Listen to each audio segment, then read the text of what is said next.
Always got to read the fine print. State lawmakers are having second thoughts about Florida's new beach law. That's not surprising when you look at all of the social media backlash over that change. We've gotten hundreds of comments from you about the change, sharing your anger, and the vast majority of you are angry with Governor Rick Scott and lawmakers about the change to one of Florida's most important resources, the beaches. Okay, so let's go over again what this new law involves. It does not mean public beaches will be made private. It gives hotels, condos, and private residences more control over the beachfront that they own all the way to the high tide line.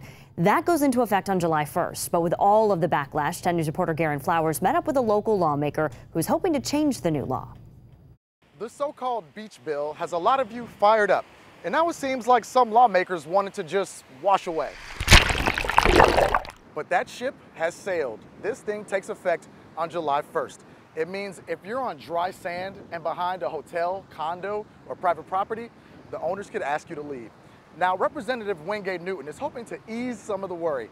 He plans to file legislation guaranteeing public access to any beach that receives public funding for renourishment. So, if you pay for it, you get to use it. The problem with that is he might not be able to do it because he's running for re-election. You can't do anything until the law is effective. You particularly can't do anything if you're not in office or you're up for re-election.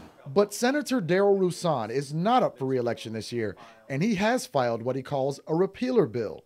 To delete that portion of this law that's creating the confusion and the ambiguity both in the public and in private owners, so that we return to the current state of things. Newton said his colleague, Representative Joe Gruters, wants to join him in filing the public access bill, but he's running for the Florida Senate and can't file as well. So back to Roussan. I asked, why did you vote for this bill in the first place? Well, there was some confusion about the actual impact of the bill, but it was not. It had not risen to a level of serious concern until after it passed, and some of us realized that there was confusion and ambiguity in the bill. Meanwhile, he says his reformed proposal hopes to clarify what's become confusing. Garen Flowers, 10 News. Other lawmakers have stood by their votes on the beach bill, explaining in editorials why they support it.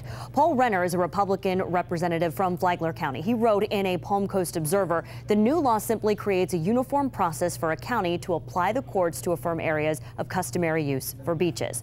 And Democrat Katie Edward Wapple from Plantation wrote in Sunshine State News, landmark legislation balances interests of private landowners and public to use beachfront property. Now, 10 News has been on top of this story from the beginning. We're going to follow along as the backlash and the challenges continue. You can find all the details at WTSP.com.